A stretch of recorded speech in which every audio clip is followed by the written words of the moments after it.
ओम वसुदेव सुतं देवं कंसारूढ़मर्दनं देवकी परमानंदं कृष्ण वंदे जगद्गुरुं कृष्ण वंदे जगद्गुरुं कृष्ण वंदे जगद्गुरुं। मैं अमरनाथ शर्मा PNR नंबर 23110683 आज पेपर MI 108 के क्वेश्चन नंबर 3 के ऊपर कालिदास के ऊपर अपना वीडियो प्रस्तुत कर रहा हूँ।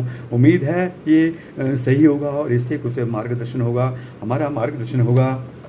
कालिदास संस्कृत साहित्य के श्रेष्ठ कवि तथा कर्नाटककार कालिदास के काव्यगत उत्कर्ष की समीक्षा को छोड़कर उनके विषय में सब कुछ बात प्रसिद्ध है। उनका जीवन वृत्त कतिपय दंत कथाओं के रूप में है। स्थान और काल की खींचतान आज भी चल रही है। अनेक मूल संस्थान और कर्म क्षेत्र को लेकर आज भी इतिहासकारों में विवाद है। काल को लेकर शताब्दियों का अंतराल माना जा रहा है तथा कालिदास के जन्म से संस्कृत में कई रचनाओं का निरूपण किया गया। राजेश्वर 100 ईस्वी ने श्रृंगार रस की रचना करने वाले कालिदास नाम वाले 3 कवियों का निर्देश किया है। एकोपि जयते हंतं कालिदासो न किंचित श्रृंगारे ललितो ललितो द्वारे कालिदासस्त्रैः किमुः। संप्रति कालिदास के नाम से प्राय 40 रचनाओं का देश मिलता है, किंतु इनमें मूल एवं प्राचीन कालिदास की 7 रचनाएं शामिल हैं। 4 रचनाएं शामिल हैं। इनमें 2 महाग मिलता के साथ प्रमाण सिद्ध है। इनमें 2 महाकाव्य कुमार संभव तथा रघुवंश, इसके अतिरिक्त 3 नाटक हैं। मालविका अग्निमित्र विक्रमो वर्षीय तथा अभिज्ञान शकुंतलम। कालिदास ने ये 2 मगधी काव्य खंड काव्य में लिखी थे। तथा मेघदूत। अन्य रचनाएं परवर्ती कवियों के द्वारा लिखी गई, जैसे श्रृंगार तिलक, शुद्धबोध, राक्षस काव्य आदि। जीवन वृत्त कालिदास के बने 2 दंत कथाएं प्रचलित हैं। उन्हें परप्रबंधक के विक्रमादित्य नामक राजा की सभाओं के निवर्तनों के अत्यंत अन्यतम माना जाता है, किंतु जिन रत्न स्वरूप कवियों विद्वानों की गणना उसके साथ की है, जैसे धनवंतरी, शपणक, अमर सिंह, षडकु, बिताल भट्ट, घट करपर, ब्राह्मरी तथा बरुरुचि। ये विभिन्न कलाओं के हैं या अस्पष्ट काल वाले हैं। किंवदंती के अनुसार कालिदास बाल्यावस्था में अत्यंत मूर्ख थे। पंडितों ने षड्यंत्र करके उसमें शिशिरी की श्रेष्ठ विदुषी किंतु ज्ञान बर्विता विद्योत्मा का विवाह कर उनसे करा दिया। मौन शास्त्र में कालिदास से विद्योत्मा की पराजय दिखाई गई, किंतु विवाह के नंतर पत्नी से अपमानित हो कालिदास ने काली की उपासना की और पुनः विदुषी पत्नी के साथ विद्या मंडित लेकर पहुंचे। पत्नी ने पूछा, अस्ति कच्छति भाग्यशेष, अर्थात वाणी में कुछ विशेषता आ गई है क्या? इस पर कालिदास ने प्रश्न के प्रथम 3 शब्दों के आरंभ करके क्रमशः कुमार संभव, अरस्त्युत्तरस्याम दिशि, देवतमा देवतात्मा, मेघदूत, कश्चित काता विरह गुणा और रघुवंश वार्गार्थ दिवस प्रकृतो नाम काव्यों की रचना की। अनेक ग्रंथों के अनुष्ठान में प्रयुक्त का ज्ञान होता है। कालिदास जन्म से ब्राह्मण तथा शिव भक्त थे। उन्हें धार्मिक क्षमता थी, क्योंकि शिव के अतिरिक्त विष्णु आदि अन्य देवताओं की वंदना भी उन्होंने किया है। शिव के अष्टमूर्ति रूप की चर्चा कालिदास ने विशेष रूप से की है। ब्रह्मा विष्णु शिव को कालिदास एक ही परमेश्वर कार्य के विभिन्न रूप मानते थे। रघुवंश तथा तेई एवं मेघदूत पूर्व भाग के भारत के भौगोलिक वर्णों के निर्माण होता है। कालिदास ने भारत की विस्तार की यात्रा की थी। हरिओम। कालिदास पहली शताब्दी के संस्कृत भाषा के महान कवि नाट्यकार थे। उनके भारत के पौराणिक कथाओं के आधार पर रचनाएं की और उनकी रचनाओं के भारतीय जीवन दर्शन के विषय रूप के मूल तत्व निर्भर थे। कालिदास अपनी विभिन्न कारण राष्ट्र के समग्र राष्ट्रीय चेतना को स्वर देने वाले कवि माने जाते हैं और कुछ को जान राष्ट्रीय कवि का स्थान भी देते हैं। हरिओम।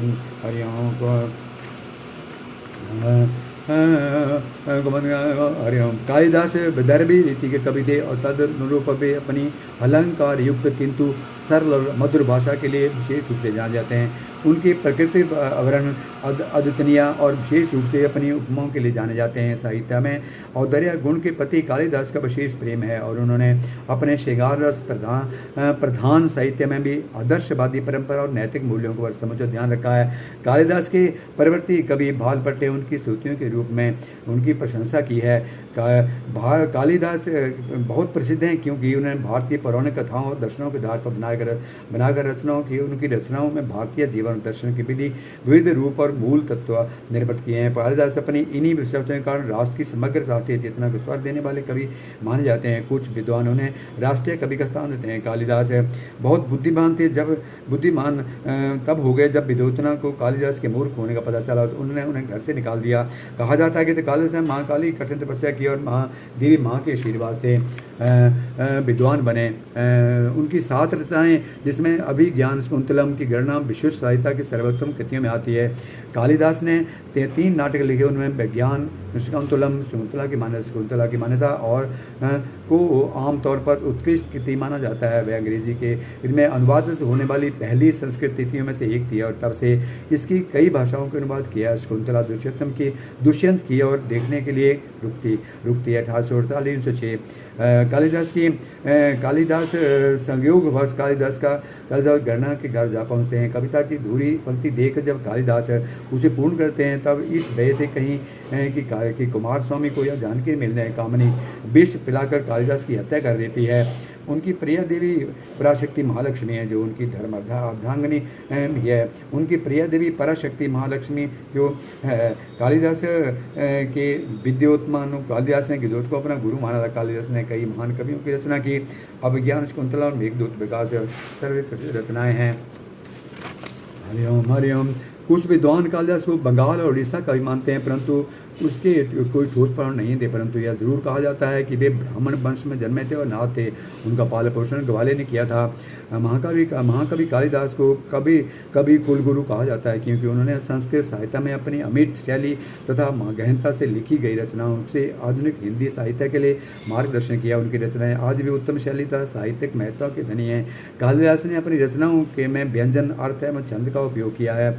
सीली परिवार के अनुसार कालिदास की मृत्यु कुमारदास के शासनकाल के दौरान श्रीलंका द्वीप पर हुई थी जो 517 ईस्वी में सिंहासन पर बैठे थे। और एक अधिक प्रचलित विकिदवंती के अनुसार कालिदास उज्जैन के महान राजा विक्रमादित्य के दरबार के 9 रत्नों में से एक थे। मैं यह महसूस करते हैं कि उनके स्वभाव में यह सुखद परिवर्तन उनकी राजकुमारी की देन है। उन्होंने कसम खाई थी कि वह हमेशा उनके साथ अपना गुरु बनकर रहेंगे, उनको साथ अपना गुरु बनाकर रहेंगे। गहरे सम्मान के साथ लेकिन बिना किसी परे से या उस महिला को परीक्षा से कहीं ज़्यादा था उसका गुस्सा फिर से फूट पड़ा। उन्होंने कालिदास को श्राप दिया कि वह एक महिला के हाथों अपनी मृत्यु को प्राप्त करें। पहली परंपरा के अनुसार कालिदास की मृत्यु कुमारदास के शासनकाल श्रीलंका द्वीप पर 517 में 517 में साथ बैठे। एक और अचित प्रचलित ग्रंथि के अनुसार कालिदास उज्जैन के बाद विक्रम के 9 रत्नों में थे। जब विद्वतों ने कालिदास को मूर्ख पता चला तो महाकवि कालिदास सम्राट विक्रम 9 रत्नों में से एक थे। महाकवि कालिदास प्रथम शताब्दी से द्वितीय शताब्दी ईसा पूर्व के देव भाषा संस्कृत के महान कवि थे। प्रथम जीवन में वे विद्वान नहीं थे। कुछ लोगों ने धोखे से उनके विवाह राजकुमारी विद्वता से कर दिया, किंतु विवाह के बाद अनपढ़ जानकर पत्नी ने उनको तिरस्कृत करके घर से निकाल दिया। इसके बाद उन्होंने माँ सरस्वती घोर तपस्या दी, उनके आशीर्वाद प्राप्त करने में सफल रहे, किंतु साथ में उनको एक अभिशाप में मिला। दरअसल माँ सरस्वती जब उनके सामने प्रकट हुई तब अज्ञानता बस कालिदास ने की दृष्टि माँ सरस्वती के चरणों में ना होकर अन्यतर पर थी। इसलिए माँ सरस्वती ने अग्रत होकर उनको अभिशाप दिया कि वे मूर्ख ही रहेंगे। तब कालिदास उनके चरणों में गिरकर क्षमा मांगी तो दया परवश होकर माँ सरस्वती ने यह निदान किया कि वे जब खड़े रहेंगे तब उनको कुछ भी याद नहीं है, किंतु जब वे बैठे रहेंगे तब उनको सारी विद्या आ जाएगी। उन्होंने उनकी महाज्ञानी होने का आशीर्वाद दिया। उसके बाद कालिदास घर लौट कर आए और कालिदास महाकवि कालिदास बन गए। कालिदास महाकवि होने के साथ साथ एक नाट्यकार भी थे। उन्होंने भारत को कुछ अद्वितीय महाकाव्य और नाटक उपहार दिए जिसके द्वारा हम तत्कालीन समय के इतिहास के बारे में लोगों के ज्ञान शैली प्राप्त कर सकते हैं।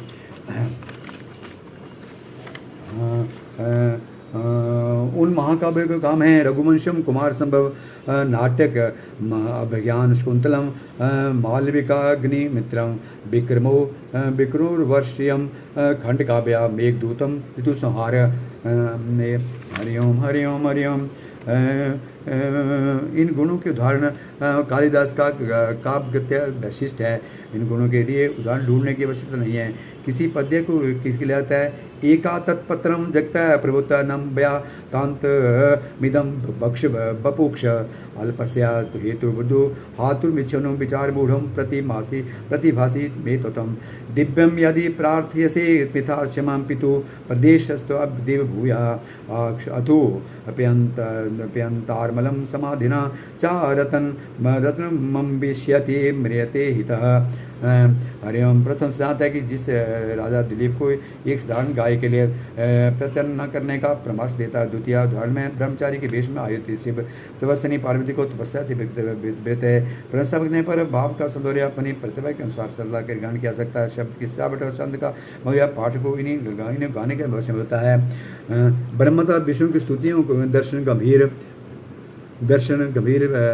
विधियों में विचारण करके भी कालिदास भक्ति स्तोत्र सुनी में भक्तों को आह्वान करने में निमंत्रण देते हैं। मनंति प्रकृति पुरुषार्थ प्रतिवर्तिनी तदर्शिन नमो दायिन त्वमेद पुरुषं विदो त्वमेव भात्य होता च भुज भक्ता च शाश्वता वेद्यं च वेता च सिद्ध्याता ध्येयं च यत्परम् अजस्या गृह्णतो जन्मं नीरस्याद् च स्वतो जागरूकस्य यथार्थ वेद कस्तता। कालिदास की रचना में स्वाभाविक रूप से शब्द अलंकार आते हैं। वही